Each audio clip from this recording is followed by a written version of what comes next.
ராஜுவோட அம்மா அவன் பிறந்த போதே இறந்து போயிட்டாங்க. அவனுக்கு 7 வயசு இருக்கும்போது ஃபேக்டரியில நடந்த ஒரு தீ விபத்துனால அவனோட அப்பாவும் இறந்து போயிட்டாரு. ராஜுவோட வாழ்க்கையில எப்பவும் கஷ்டங்கள் தான் இருந்திருக்கு.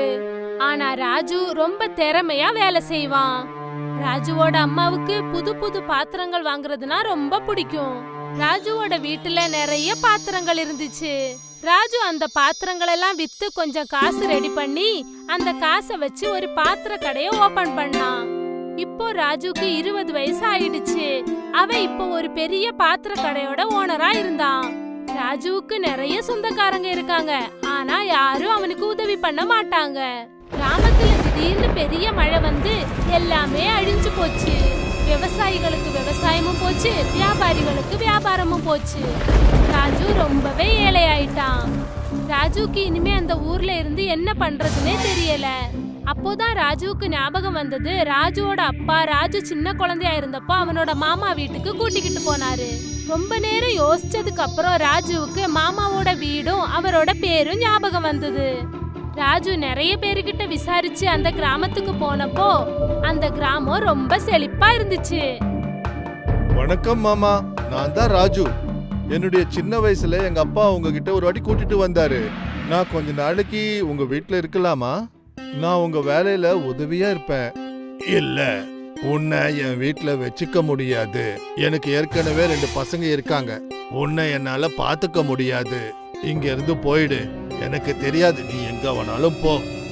ராஜுக்கு அங்க இருந்து எங்க போறதுனே தெரியல. அவன் கொஞ்ச நாளா எதுவுமே சாப்பிடல. அப்போ வெயிலும் ரொம்ப அதிகமா இருந்தது. நான் காட்டுக்கு போயிடுறேன். அங்க போய் பழங்களை சாப்பிட்டு வாழ்றேன். ராஜு பழம் ஏதாவது கிடைக்குமான்னு காட்டுக்குள்ள போய் பார்த்தான். அவனுக்கு திடீர்னு எங்க இருந்தோ பூனைகளோட சத்தம் கேட்டது. ராஜு கொஞ்ச தூரம் நடந்து போனப்போ ஒரு பெரிய மரத்துக்கு கீழே ஒரு பெரிய கூண்டு இருந்தது. அந்த கூண்டுக்குள்ள 3 பூனைங்க இருந்தது. அது பக்கத்திலேயே ஒரு மந்திரவாதி தூங்கிக்கிட்டு இருந்தான்.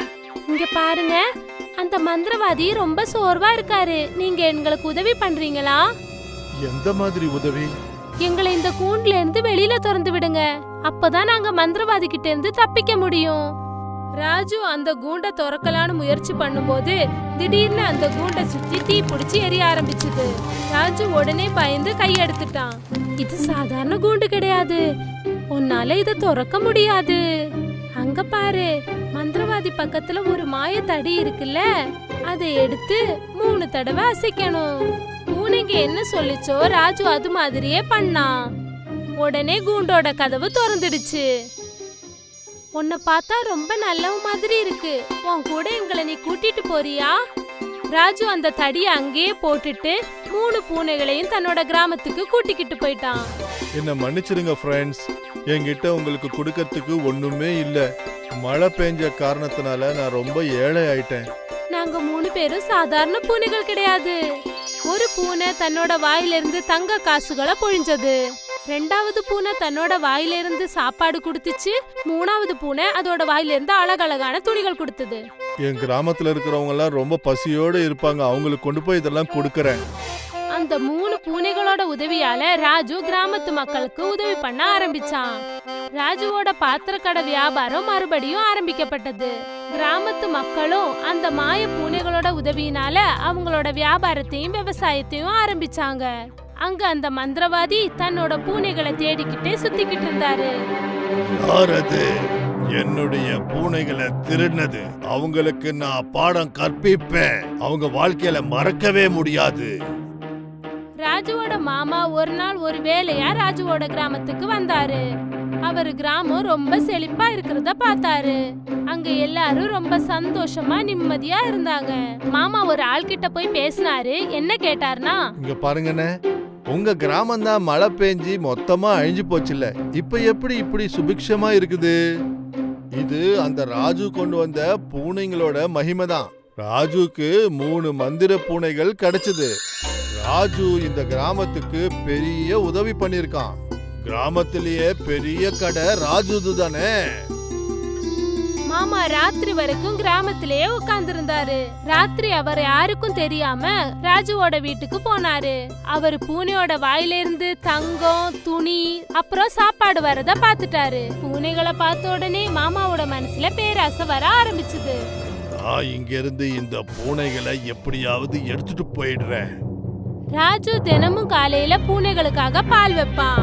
அன்னைக்கு ராஜு பூனைகளுக்காக பால் வச்சுட்டு போனதுக்கு அப்புறம் மாமா அந்த பாலை எடுத்துட்டு மாத்தி வேற பால் வச்சுட்டாரு.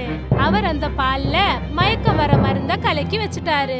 3 பூனைகளும் மயக்கமானதுக்கு அப்புறம் மாமா அந்த பூனைகளை தன்னோட பையில எடுத்து வச்சுக்கிட்டாரு. அப்புறம் அதை எடுத்துக்கிட்டு போயிட்டாரு. மாமாவோட கிராமத்துக்கு போறதுக்கு கொஞ்சம் தூரம் முன்னாடி அவர் யோசிச்சாரு. இந்த காட்டுக்குள்ளேயே இந்த பூனைங்க எப்படி வேலை செய்யுதுன்னு ஒரு வாட்டி பாக்குறேன். காட்டுல இருக்கிற மந்திரவாதி பூனைகளை தேடிக்கிட்டு இருக்கும்போது பூனையோட சத்தம் கேட்டதும் அவருக்கு ஏதோ தோணுச்சு. பூனை இங்கதான் இருக்குன்னு அவர் நினைச்சாரு. இது என்னுடைய பூனைங்களோட சத்தம் தான். அது இங்கதான் எங்கேயோ இருக்கு. மந்திரவாதி பூனைகளை அந்த மாமாவோட பார்த்தாரு. மந்திரவாதி தன்னோட மாய தடிய அசைச்சு மாமாவை ஒரு குரங்கா மாத்திட்டாரு. எவ்வளவு தைரியம் இருந்தா என் பூனைகளை திருடிருப்பேன். நீ இனிமே வாழ்நாள் முழுதும் குரங்காவே இருந்து தொலை. நான் தினமும் உன்னை கொடுமைப்படுத்துவேன். மந்திரவாதி பூனைகளையும் குரங்கையும் தான் கூட எடுத்துக்கிட்டு தன்னோட வீட்டுக்கு போயிட்டாரு.